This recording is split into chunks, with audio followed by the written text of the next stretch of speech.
Bom dia, meus amigos e amigas, meus pesados alunos e alunas. Estamos começando o curso Gestão Financeira para Empreendedores.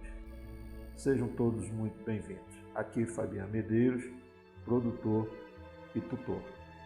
O objetivo do nosso curso é ensinar de forma simples como funciona o negócio e como avaliar os seus resultados mensais e a sua saúde financeira e econômica, traçando planos corretivos e novas estratégias. Nessa primeira aula, nós vamos estudar sobre o que é um negócio, qual o objetivo de um negócio, do que ele é composto. Vamos estudar também sobre os empreendedores brasileiros, o que é empreender, quais as principais características de um empreendedor, quais os principais desafios e como montar um plano de negócios de forma simplificada. Então vamos começar sobre o que é um negócio. Conforme nós estamos vendo aqui nas imagens, negócio é um conjunto de pessoas que interagem para executar um conjunto de atividades e entregar valor aos clientes e gerar retornos às partes interessadas, os stakeholders, que são os acionistas, a comunidade, governo, empregados, prestadores de serviços, fornecedores, os mais variados tipos de organização, sejam sem fins lucrativos ou com fins lucrativos, inclusive as de ordem governamental. Esse é quase que um entendimento universal do que é o negócio. Então nós estamos vendo aqui nas fotos, pode ser uma escola, pode ser um hotel, pode ser um time de futebol, pode ser uma empresa corporativa, uma loja ou um hospital, enfim, tudo isso é um negócio. Qual o objetivo de um negócio? Prover o mercado com serviços e produtos para atender a sociedade, gerar riquezas, gerar bem-estar social através do trabalho e renda, gerar impostos para o Estado, prover educação e cultura, saúde, segurança e manutenção dos bens públicos, mover a economia local, regional e do país. Eu acho, inclusive, que esses conceitos, esses objetivos deveriam ser compartilhados com a sociedade desde que você comece a se entender como pessoa. Porque muitas vezes você vai encontrar numa determinada organização pessoas se comportando como se não fosse isso, como se o negócio fosse uma brincadeira ou alguma coisa não séria. E é um negócio, e é uma coisa muito séria. Então a primeira pergunta que eu faço aos meus clientes é se a sua organização está gerando riquezas, porque é um dos objetivos de um negócio. E aqui riquezas nós podemos incluir a experiência, as competências, que possa ser considerado como riqueza. Do que é composto então o negócio? Marcas, estratégias, concorrentes, pessoas, clientes, fornecedores, produtos ou serviços, processos, obrigações fiscais, sistemas, tecnologias, investidores, capital e capital de giro, enfim. Um negócio é uma complexidade que exige muito esforço e disciplina, diferente inclusive do que se fala no popular. E agora vamos estudar sobre o que é empreender. Empreender é tomar a frente para organizar um negócio, correr riscos, trabalhar arduamente e cumprir os seus objetivos. Segundo o filósofo português, meu conhecido, é colocar o seu na reta. E é isso mesmo. Todo empreendedor coloca o dele na reta. Quais as características de um empreendedor?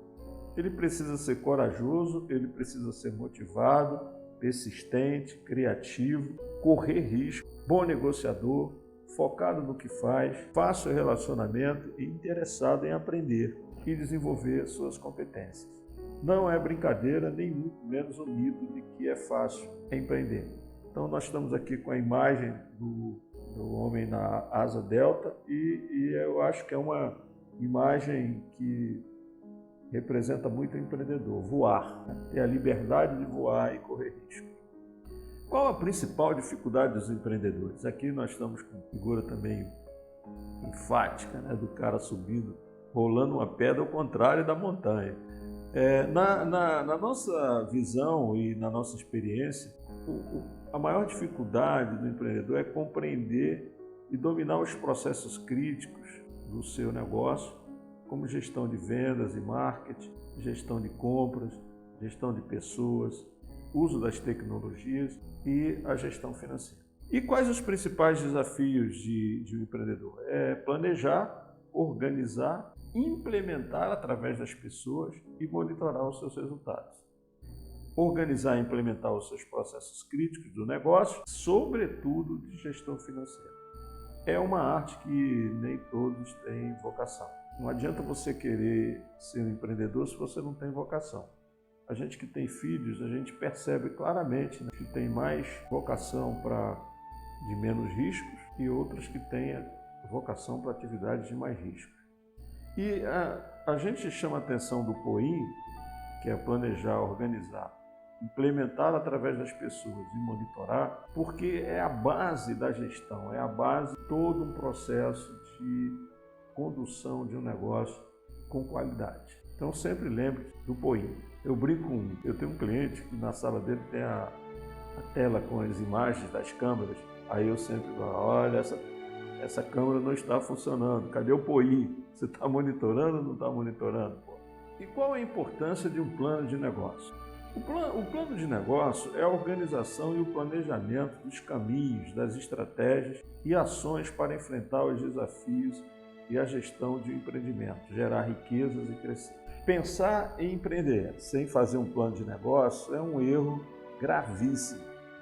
Eu tenho muitas experiências nesse sentido, mas a que mais me chamou a atenção é de um jovem amigo meu que botou na cabeça que ia montar uma padaria. E eu comecei a ajudar ele a montar um plano de negócio. E fomos até o final. E no final ele desistiu de montar a padaria. Ele disse para mim, Fabian, tudo bem, é bem interessante, mas eu não estou disposto a acordar 3 horas da manhã para fazer esse negócio acontecer. Então, conforme dizia o filósofo Sêneca, se você não sabe onde quer chegar, em qualquer porto poderá atracar. E agora nós vamos estudar os 9 passos para criar um plano de negócios. Aqui estão na figura, vocês podem ver, é o modelo Canvas. Canvas é uma palavra inglesa que significa quadro em português. E nesse quadro, com 9 passos, vocês vão perceber que tem as etapas mais com aspectos emocionais e aqui com os aspectos mais racionais. Então vamos estudar como montar esse plano de negócio. Primeiro, segmentar os clientes. Você vai criar uma padaria, conforme o meu grande amigo tinha a intenção, é segmentar os clientes. Que tipo de clientes eu vou atender, né? Então, no caso da padaria que a gente fez, era atender um público de classe média que morava num bairro aqui do Recreio dos Bandeirantes, onde prevalecia a classe média. Então, tinha essa segmentação de cliente. Óbvio que se outros clientes quisessem usufruir da padaria, não havia problema nenhum, mas o foco era esse, dos clientes de classe média, com renda bem elevada. Depois é definir a proposta de valor. O que eu vou oferecer? O que eu vou oferecer nessa padaria? Simplesmente pão?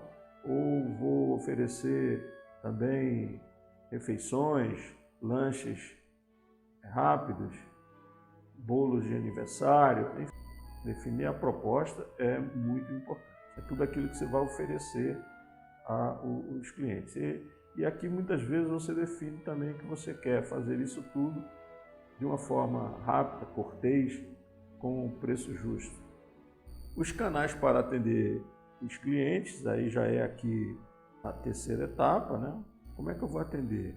Vou ter ponto, vou ter entrega, vou ter express, vai ter self-service.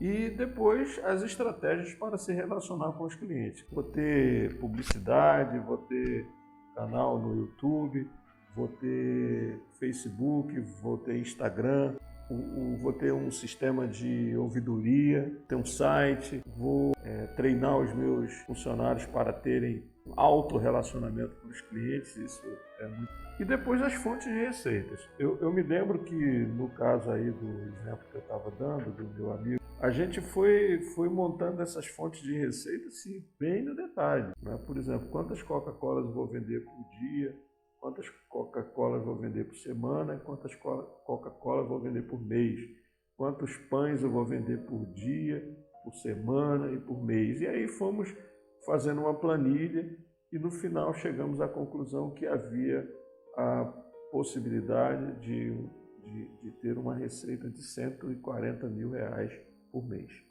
Evidentemente que não podemos esquecer que para essa receita começar a acontecer, você tem que investir aqui nas fontes de relacionamento, de publicidade, de marketing.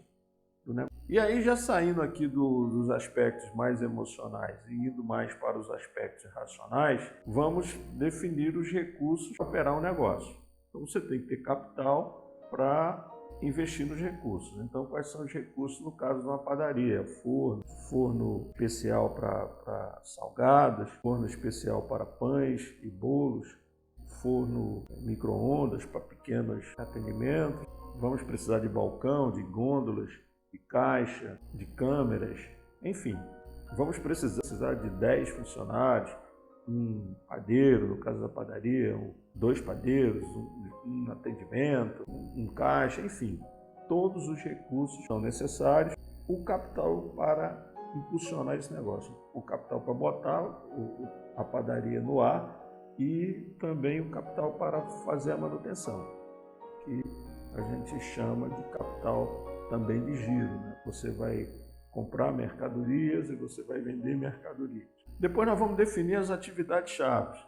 O que são as atividades-chave? São os processos críticos. No caso da padaria, compra de material, gestão das pessoas, gestão financeira, gestão dos fornecedores, compra das mercadorias, a gestão contábil, que está dentro da gestão financeira, enfim, todos os processos críticos do negócio. Talvez aqui no caso da padaria, os dois mais importantes sejam gestão dos clientes e gestão dos funcionários. A gente sabe que é uma atividade muito trabalhosa, que exige muita disciplina e foco. Depois a gente vai definir os principais parceiros, quem são os parceiros desse negócio, os fornecedores, as organizações públicas, por vigilância sanitária, né, e contador, enfim, despachante, tudo que a gente vai precisar como fornecedor. No caso das concessionárias de água, luz, energia, internet e por aí afora. E depois é importantíssima a estrutura de custos. Quanto é que vai custar cada atividade dessa, né, que a gente está estudando. Eu costumo dizer também, na última aula nós vamos estudar sobre orçamento. O ideal é você fazer um orçamento para 12 meses. As receitas, as despesas, dos investimentos e do lucro que você pretende usufruir. Nunca esquecendo que os recursos principais que dependem de capital, esse capital investido, um dia ele vai ter que retornar para os investidores. Segundo os estudiosos, no caso de uma padaria, 15 meses para começar a ter equilíbrio entre receita e despesas, e aí você começar a ter lucro e pagar, evidentemente, o capital investido. Então, gente, isso aqui é Bíblia básica para quem pretende empreender. Empreender só no feeling vai gerar o que o Sebrae diz, que 70% dos negócios no Brasil morrem antes de um ano. E isso aqui é tão antigo quanto a história da humanidade. Eu me lembro que o meu pai, por exemplo, ele teve um posto de gasolina e o posto de gasolina não deu certo. Por que não deu certo? Porque muitas vezes ele não pensou na segmentação dos clientes. Era um posto muito voltado para a classe média alta, num lugar onde só existiam caminhoneiros, o pessoal mais simples. Então ele teve que reformar as ideias dele para que o negócio se tornasse viável. Ele terminou não fazendo isso, vendeu o negócio, inclusive, com prejuízo, e o empresário que comprou, a primeira coisa que ele fez foi se adequar à segmentação de clientes. E depois a gente tem notícia que o homem ficou podre de rico, começando com um posto de gasolina. Meu pai, e a origem dele era peixaria, não tinha nada a ver. Agora, gente, eu gostaria de compartilhar com vocês alguns casos de sucesso. A primeira aqui no vídeo, né, que é um filme sobre a sedição do Juazeiro. Conta a história de Padre Cícero, do Juazeiro. Acho que é uma história que interessa a todo mundo, né? Padre Cícero era um homem muito empreendedor, político, religioso e tal. E lá no meio desse documentário, produzido pela Universidade Federal do Ceará e o Estado do Ceará, tem uma história que me chamou muita atenção. Foi um casal de retirantes lá no Nordeste, aquelas pessoas que não têm muitas vezes como sobreviver e vão levando a vida de um lugar para o outro, sobrevivendo sei lá como. E esse homem chegou lá em Juazeiro com vários filhos, vários cachorros. Normalmente retirante gosta de ter cachorro também. Não é engraçado isso marca muito E ele deu o jeito dele, pedir ajuda a um, pedir ajuda a outro e indicaram o Padre Cícero para ele conversar. E Padre Cícero então pergunta para ele: meu amigo, o que você sabe fazer? Ele disse: olha, Padre Cícero, a única coisa que eu sei fazer é produzir e construir lamparinas. Eu tenho algumas lá no meu cantinho, mas não consigo vender, não. Apesar de naquela época não existir luz elétrica, né? É muito raro. E eu estou lá, vou pegando as latinhas, ele pegava latinhas nas ruas e cortava e fazia as lamparinas. E vendia. E aí Padre Cícero disse para ele: tá bom, meu amigo, você volta, você tem fé, você é um homem que acredita em Deus e tal. Você volta para sua casa, continue cuidando dos seus filhos, que vai chegar a sua hora. E Padre Cícero ficou com aquela coisa tão impactante na cabeça dele, e ele resolveu criar a procissão de Nossa Senhora das Dores. E nessa procissão ele pedia aos romeiros, né, disse o seguinte: olha, cada um que vier a essa procissão vai ter que vir com a lamparina. E indicou exatamente o nosso amigo, fabricante de lamparinas, que na primeira procissão vendeu todo o estoque e ainda mais algumas coisas e tal, e enfim, fez um bom dinheiro. E foi lá para Padre Cícero para agradecer e doar parte do dinheirinho que ele fez. E Padre Cícero, com aquela bondade toda que era, disse: não, meu filho, você volte para casa, continue cuidando dos seus meninas, da sua esposa, não gaste o seu dinheiro com prostituição, jogo, com bebida, reinvista, porque depois nós vamos ter outras procissões e você vai, enfim, da história. O homem foi na conversa do Padre Cícero, fabricou mais 300 lamparinas e veio o ano seguinte e vendeu todas as lamparinas e aí virou, lá no Nordeste é conhecido como o rei das lamparinas. E dizem que esse homem criou um patrimônio líquido tão grande e criou os filhos com tanta dignidade, que inclusive um dos filhos, dizem, não sei se é verdade, era um dos empreendedores da usina de Paulo Afonso. E eles evoluíram e, evidentemente, dizem até que tem negócio de energia solar. Ou seja, não perderam a característica principal do empreendedor, que é dar foco naquilo que eles são bons. Então, esse foi o primeiro case de sucesso que eu queria que vocês vissem. Pois eu gostaria que vocês também vissem a história da Magazine Luiza. Eu sou um grande admirador da Magalu e já vi vários depoimentos, várias entrevistas com a Luiza Trajano. Então, é uma história linda também. Começou lá em Franca, no interior de São Paulo, uma pequena loja, e hoje é patrimônio. E, finalmente, eu gostaria de fazer um exercício com vocês. Eu queria que vocês lessem esses 2 livros e anotassem tudo que vocês entenderam. Leiam e façam as anotações, como se você fosse dar uma aula sobre esse assunto.